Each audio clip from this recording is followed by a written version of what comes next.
어느 게 더 고귀한가? 난폭한 운명의 돌팔매와 화살을 마음속에 맞는 건가? 아니면 무기를 들고 고난의 바다와 맞서다가 끝장을 보는 건가? 당신은 셰익스피어에 대해 얼마나 잘 알고 계신가요? 셰익스피어의 작품은 자신의 정체성을 찾고자 하는 이들을 위한 해답을 담은 보물 상자라고도 불린다고 하는데요.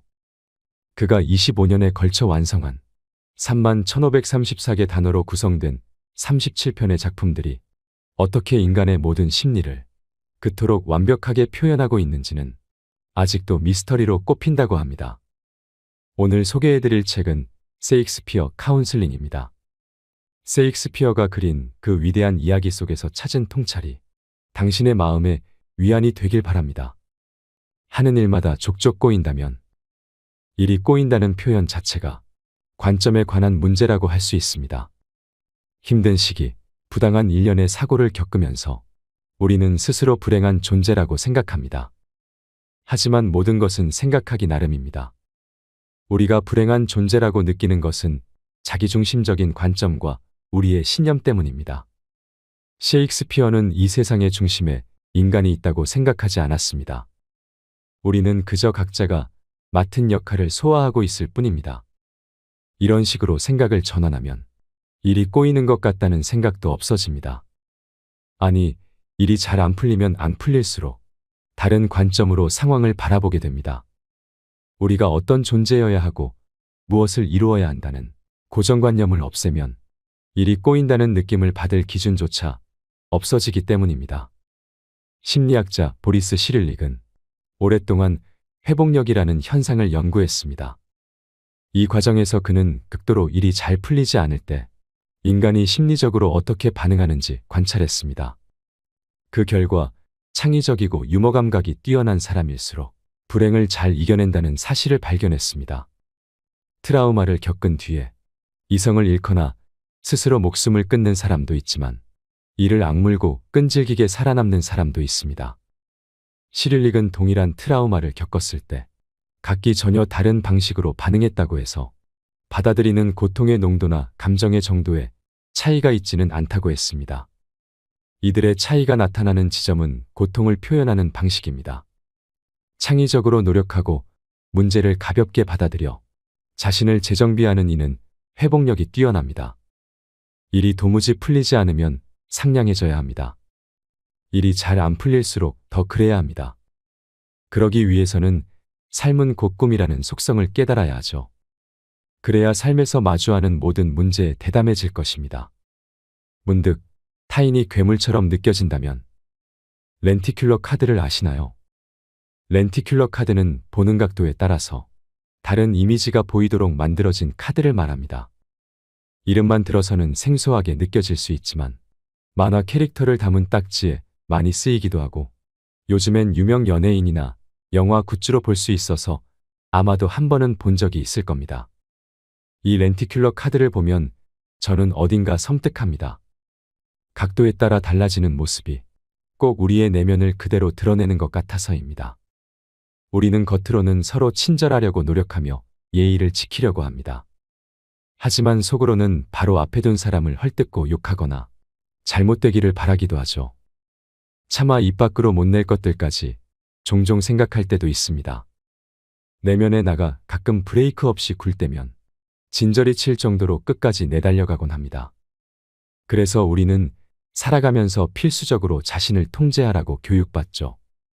도덕이나 예의, 규율, 법 등이 바로 그것입니다. 모두가 함께 더불어 살아가기 위해서 꼭 필요한 것이라 우리는 이러한 제안을 당연하게 받아들이고 실천하며 지냅니다. 그런데 간혹 이러한 통제를 무시하고 제멋대로 행동하는 일을 볼 수 있습니다. 몸집이 커다란 아기처럼 자기가 원하는 대로 되지 않으면 온갖 성질을 부리거나 타인을 마치 종처럼 부리려는 모습 등 이들을 볼 때 우리는 아연실색하게 됩니다.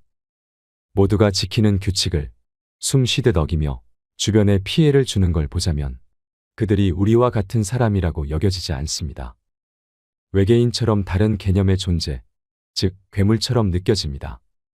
이들은 어째서 인간이 아니라 괴물이 된 걸까요? 그리고 우리는 저 괴물을 보면서 무엇을 대비해야 할까요? 괴물을 마주하고 있는 나에게 인간을 행동하게 만드는 동력은 욕망입니다. 욕망이란 단어가 부정적으로 쓰이지만 사실 욕망으로 인해서 인간은 성장하고 더 나은 환경으로 나아갑니다. 욕망이 없다면 새로움을 추구하는 꿈과 포부, 동기부여를 얻을 수 없죠. 그래서 우리에게 필요한 것은 적절한 욕망의 통제입니다. 원동력이자 독이 될 수 있는 이 힘을 다루기 위해 우리는 내면을 계속 들여다봐야 하죠. 괴물이 되려고 하기 전에 자신이 무엇을 원하는지 욕망을 대면하고 이를 어떻게 이용할 것인지 생각해야 합니다. 주변에서 괴물이 된 사람을 만났다면 그의 행동에 영향받지 마세요.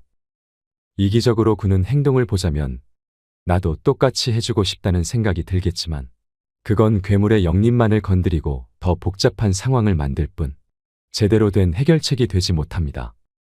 괴물을 따라하면 같은 괴물이 됩니다.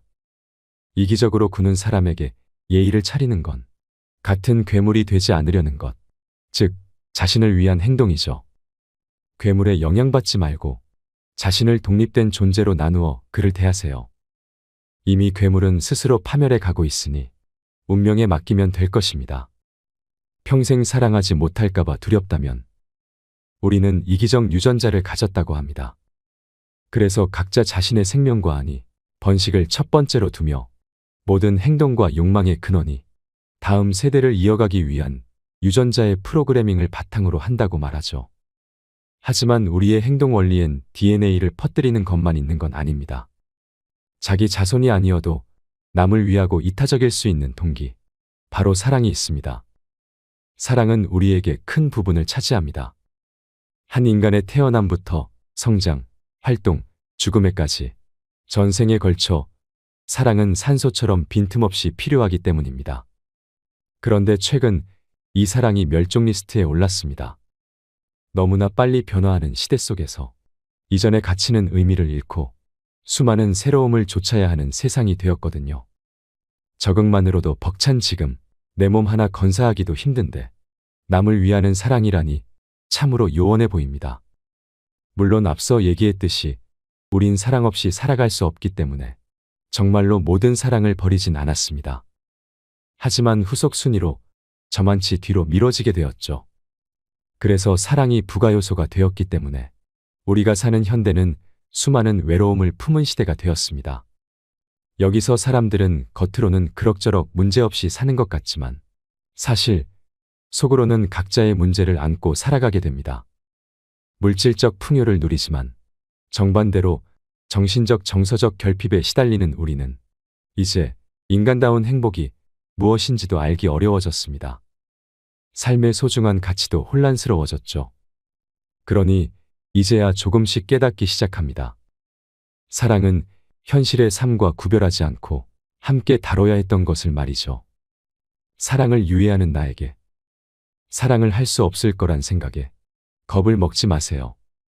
자신의 마음을 제대로 파악하려 노력해 보세요. 너무나 외로워 누군가를 만나고 싶거나 연인에 관해 일체에 관심이 없다면 그 생각과 감정이 진심으로 자신의 신념에서 비롯한 것임을 파악해야 합니다. 만약 이 모든 것의 원인이 숨겨진 두려움이나 결핍 등에서 비롯한 것이라면 당신에게 필요한 것은 무작정 시작하는 연애나 혼자만의 시간이 아닐 것입니다. 가장 중요한 것은 바로 여러분 자신이 무엇을 원하는가입니다. 우리가 신경 써야 할 것은 외부에서 주어진 허울뿐인 자격이 아닙니다. 왜곡된 마음의 작용을 따르는 것도 아니죠. 사랑은 반려자를 만나 결혼이란 종착지로 구성되어 있지 않습니다.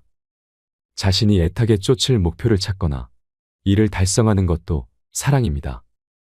우리가 각기 다른 얼굴과 성격을 가진 것처럼 사랑 역시도 수많은 모습을 띠고 있습니다. 그 다양한 사랑을 단 한 가지의 형태에 억지로 맞추려고 했다니 당연히 힘들만 하죠.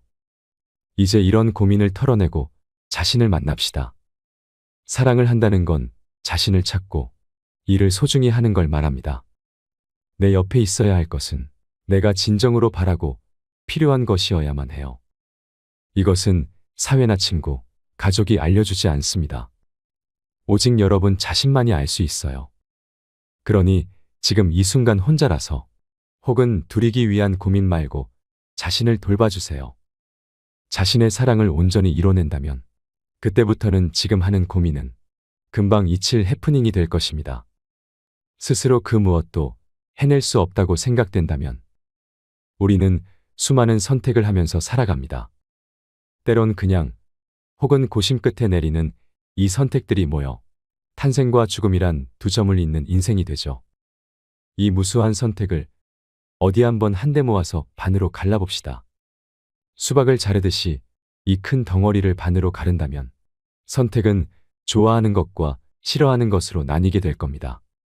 자, 이렇게 나뉜 선택을 상상해 보세요. 둘의 양은 비슷한가요? 아니면 어느 한쪽이 더 많나요? 싫은 것은 쉽게 나열할 수 있지만 좋은 것은 고민하며 헤아리고 있진 않나요? 싫은 것이 더 많다고 해서 걱정하지 않아도 됩니다. 무엇을 좋아하게 되는 건 사실 어렵습니다.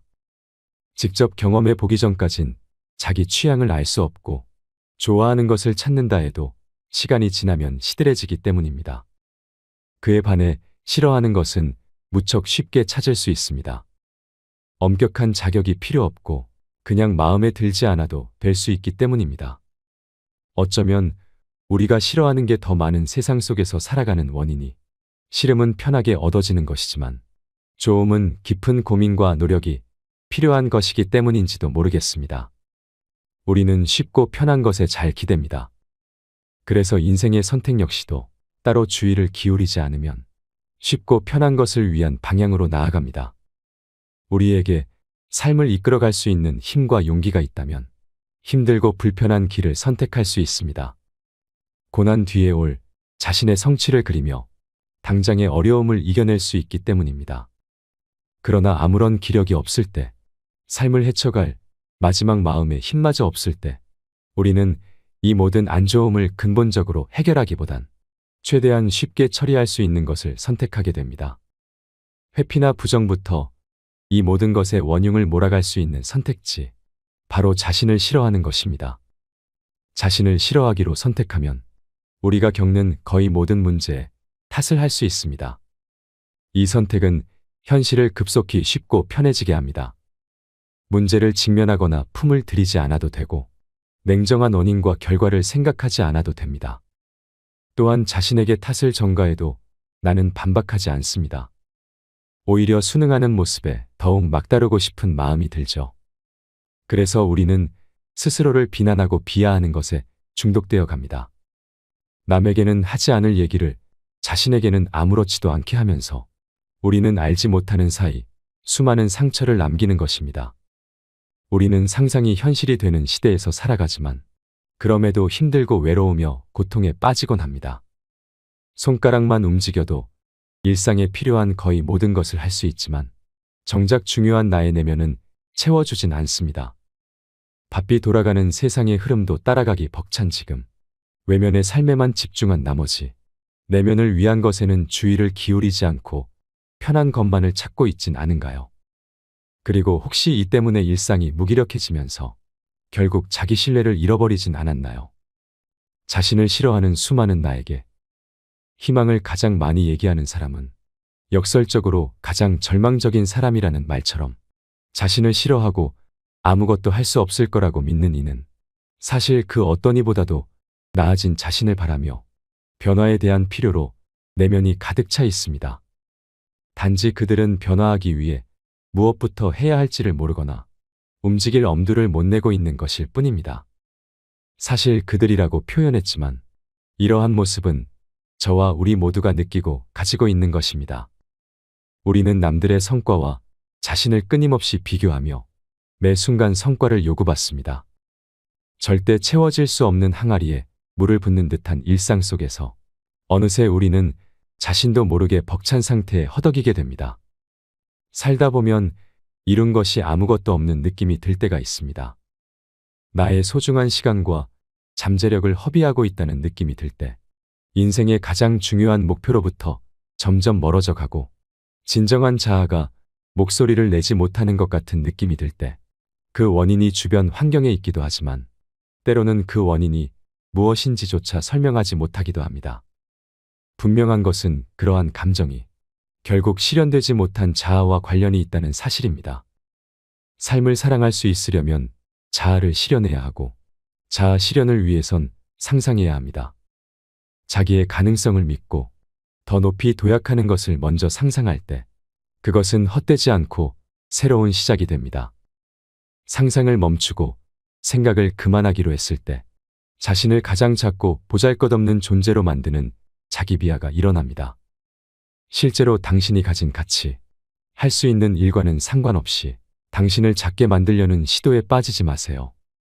스스로를 어떻게 판단하든 당신은 그보다 더 뛰어난 힘을 가지고 있습니다. 그러니 상상하세요. 그리기만 했던 모습이 현실화되는 순간으로 지금 나아가세요. 감당하기 힘든 일이 폭풍처럼 밀려온다면 간혹 잠에서 깨어날 때 꿈과 현실이 바로 구별되지 않고 두 세계에 묘하게 걸쳐 있는 걸 경험하게 됩니다. 그러면 현실로 돌아오는 몇 초 남짓한 순간 동안 조용한 사투를 벌이게 되는데요. 힘겹게 몸을 일으켜 새날을 맞이할지 아니면 아늑한 침대가 선사하는 꿈의 세계에 계속 머무를지를 가르는 나름 치열한 싸움입니다. 그런데 우리가 매번 이런 싸움을 하게 되는 건 단순히 피곤하거나 더 자고 싶어서만은 아닙니다. 잠은 중간 과정일 뿐 핵심은 꿈을 꾸기 위해서죠. 우리는 꿈을 통해서 현실과 정반대되는 환상을 경험합니다.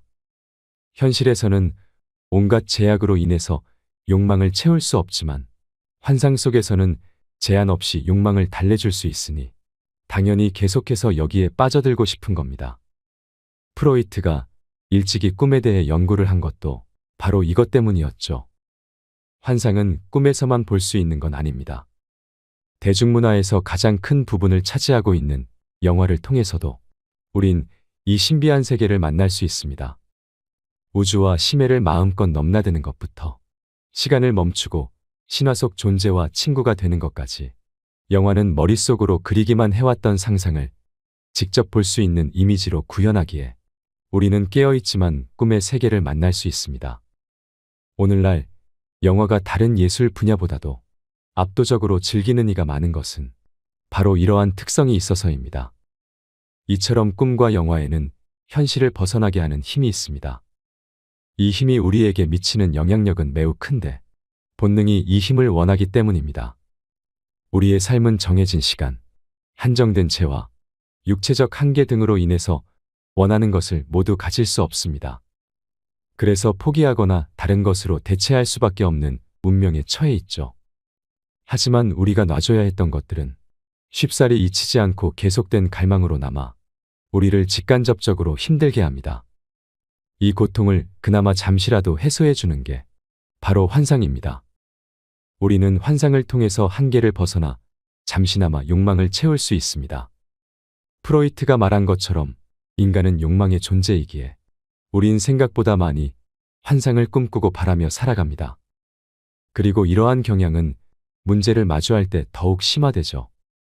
꼬일 대로 꼬인 문제 앞에서 해결책을 찾기 어려울 때 우리는 어떤 일이 일어나서 회피할 수 있게 되는 걸 바라곤 합니다. 예를 들어 시험 보는 날이거나 큰 사고를 치고 회사에 들어갈 때 뭔가 사고가 생겨서 안 가도 될 이유가 생기길 바라는 것처럼 말입니다. 우리가 쉽게 하는 이 사소한 상상도 바로 환상에서 비롯된 것입니다. 그러면 앞서 말한 것과 달리 아주 큰 문제나 고민 앞에서는 어떻게 될까요?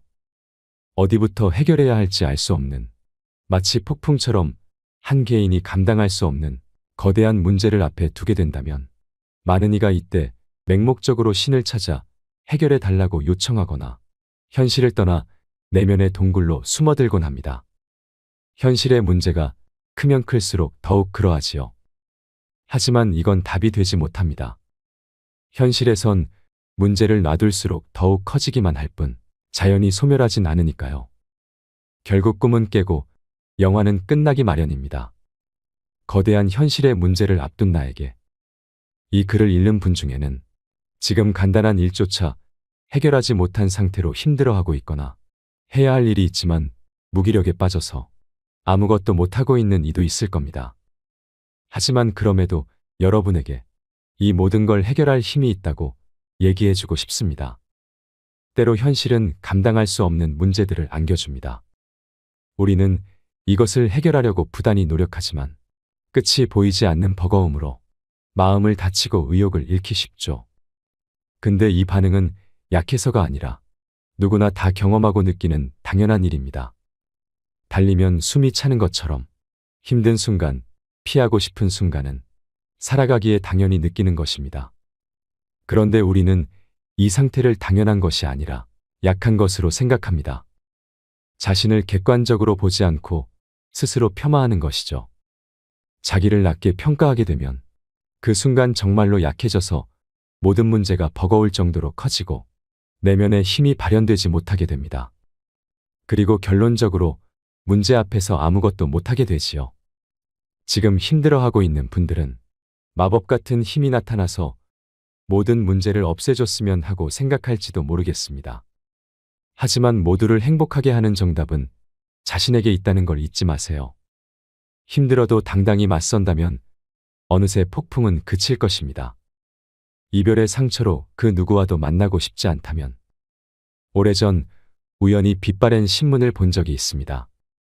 무심하게 창가에 방치되어 어찌나 오랫동안 햇빛을 받은 것인지 손을 댈 때마다 뽀얗게 먼지가 피어났습니다.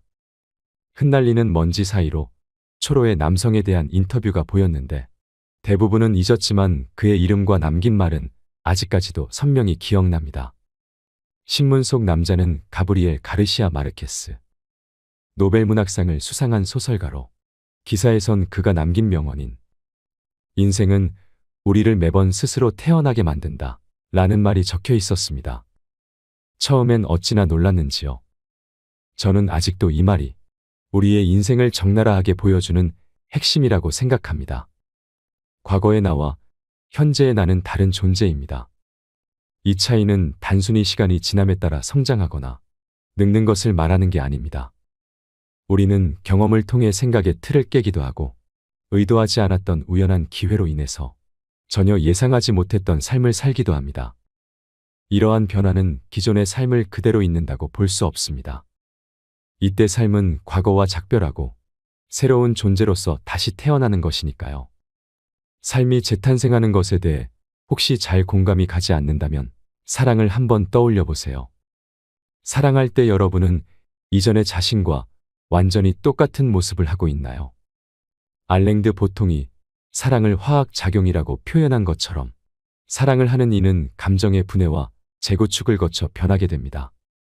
이 변화는 한번 시작되면 끝날 때까지 멈추지 않고 변한 후에는 이전의 모습으로 다시 돌이킬 수 없죠. 우리는 이러한 사랑의 작용으로 자기만 아는 1인칭의 존재에서 남을 이해할 수 있는 복합적인 존재가 됩니다. 우리는 사랑을 할 때 자신을 넘어섭니다. 나보다 사랑하는 대상을 더 위하게 되고 그 또는 그녀를 위해 평소라면 하지 않는 행동도 할 수 있습니다. 사랑을 하면서 우린 자아의 벽을 허물고 상대방에게 내면을 허락합니다. 그리고 상대에 맞춰 내면을 변화시키죠. 이게 바로 사랑으로 재탄생하는 이유입니다. 사랑이라는 것은 새로움의 원동력이지만 안타깝게도 불변의 힘을 가진 것은 아닙니다. 사랑은 우리를 뜨겁게 달궜다가도 어느 순간 사라져 혼란스럽게 하니까요. 우리는 사랑이 사라지는 경험을 살면서 꽤 많이 합니다. 그리고 이때 우리는 큰 상처와 절망을 겪게 되죠. 사랑으로 인해서 내 존재는 변화하고 있는데 정작 그 변화를 만든 그와 그녀가 사라진다면 우리는 방향을 잃고 혼돈과 상실 속에 빠져버리게 되니까요. 사랑의 상처를 겪은 이들 중에는 이래서 사랑을 하지 않기로 마음먹기도 합니다. 그런데 사실 이러한 상처는 살면서 꼭 경험해야 합니다. 우리는 이 과정으로 인해서 가장 많이 성장하기 때문입니다. 사랑의 상처는 흉터로만 간직되지 않고 승화되어 우리에게 또 다른 자양분이 됩니다. 사랑 앞에 움츠려드는 나에게 사랑이라는 건 완성이 중요하지 않습니다. 그 사랑이 나에게 남기는 것, 그리고 그것으로 내가 어떤 모습이 될 것인지가 중요합니다. 이것을 깨달으면 더 이상 사랑의 상처가 두렵게 보이지 않을 겁니다. 사랑의 상처뿐만 아니라 우리가 겪는 모든 상처는 우리가 어떻게 대하는가에 따라 흉터가 될 수도 있고 승화되어 우리의 자양분이 될 수도 있습니다. 중요한 점은 우리가 상처받는 걸 두려워하지 말고 당당해지는 것입니다. 상처를 두려워하지 않을 때 우리는 그 상처를 자신의 뼈와 살로 소화할 수 있게 되고 보다 나은 존재가 될 것입니다. 인간은 사회적 존재이고 남과 엮이면서 성장하기에 상처를 언제까지나 회피할 순 없습니다. 영원히 밝은 낮은 없고 시간이 지나면 어두운 밤이 오는 것처럼 우리는 사랑의 밝은 면만을 원하지 말고 어두운 면도 포용하며 살아갈 수 있어야겠습니다. 삶에서 가장 어두운 터널을 지나고 있다면 삶이라는 건 때때로 너무나 가혹하게 몰아칩니다.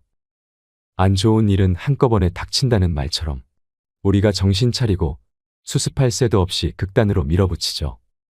이럴 때에 우리는 바람 앞에 갈대처럼 바깥의 작용에 수동적으로 흔들리게 됩니다. 그런데 잘 생각해야 합니다. 이때 우리가 무심코 내리게 되는 판단이 정말로 우리가 원하는 판단인지 말이죠. 순간의 판단이 모여 인생을 이룹니다. 그 인생은 다른 사람이나 모임, 단체가 아니라 바로 당신이 주인이죠. 그러니 언제나 자신의 의지를 세워야 합니다. 지금 고난이 닥친다면 바로 판단을 내리지 않아도 됩니다. 그리고 꼭 판단이 주변에서 말하는 규칙에 맞지 않아도 됩니다. 중요한 건 자신만의 결단을 내리는 것, 자기만의 방식으로 이 고난을 대하는 것입니다. 물론 그 순간은 정말 힘들 것입니다. 그래서 빨리 타협하고 끝내고 싶을 것입니다. 하지만 그걸로 끝이 나지 않습니다. 이때의 타협은 두고두고 여러분을 따라다닐 것입니다. 실패와 상관없이 자신만의 선택으로 고난을 대하는 것만이 자신의 인생을 만드는 길입니다. 스포츠 선수의 징크스 같은 사소한 불안으로 촉발된 행동이 결정적인 실력에까지 영향을 미친 것은 자신만의 선택을 내리지 않고 주변의 흐름에 흔들리게 두었기 때문입니다. 자신을 믿으세요. 지금 당신의 판단이 결국엔 가장 올바른 답입니다. 내 감정을 원하는 대로 관리하고 싶다면 새로운 하루를 맞이하거나 마무리할 때 우리는 자연스럽게 그날을 전망하거나 평가합니다. 오늘은 왠지 좋은 날이 될 것 같다든지 아니면 억지로 치과가는 아이처럼 한 발짝 한 발짝 걸음을 내딛기 싫은 고역인 날이었다든지 말이죠. 지나간 오늘에 대한 평가는 저마다 다 다르겠지만 아마도 다가올 오늘에 대한 바람은 모두가 같을 겁니다. 누구나 번뇌 없이 만족감을 주는 하루를 마다할 사람은 없을 겁니다. 그런데 안타깝게도 이런 바람과는 다르게 좋은 날은 매번 생기지 않습니다.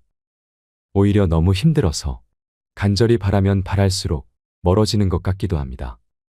우리는 어째서 좋은 날을 보내기 어려운 걸까요? 좋은 날을 위해서는 어떤 노력이 필요한 걸까요?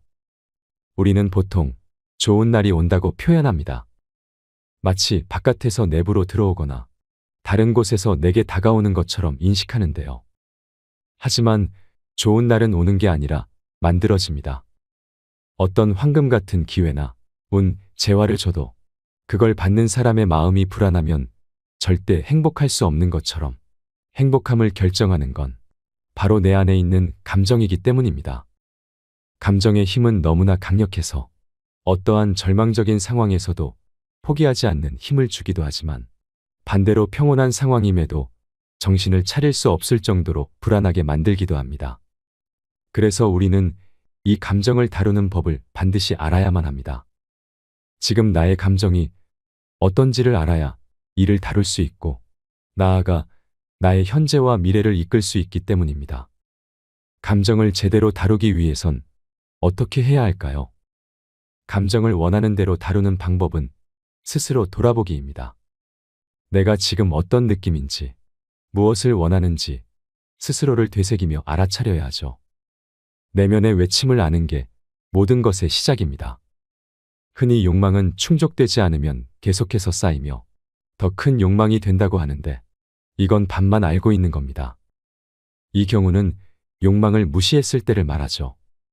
내면 알아차림으로 욕망을 자각하게 되면 욕망은 더 이상 자라지 않습니다. 그리고 내 이성이 조절하는 대로 따라와 주죠. 감정을 보다 제대로 직시할수록 유순히 말을 듣게 될 것입니다. 한 번은 원하는 인생을 살고 싶다면 에릭슨이라는 한 심리학자는 한 인간이 성장하는 인식의 발달을 9단계로 나누었습니다. 인간이 단계별로 성장한다는 건 마치 연극의 맛과 비슷한 것 같습니다.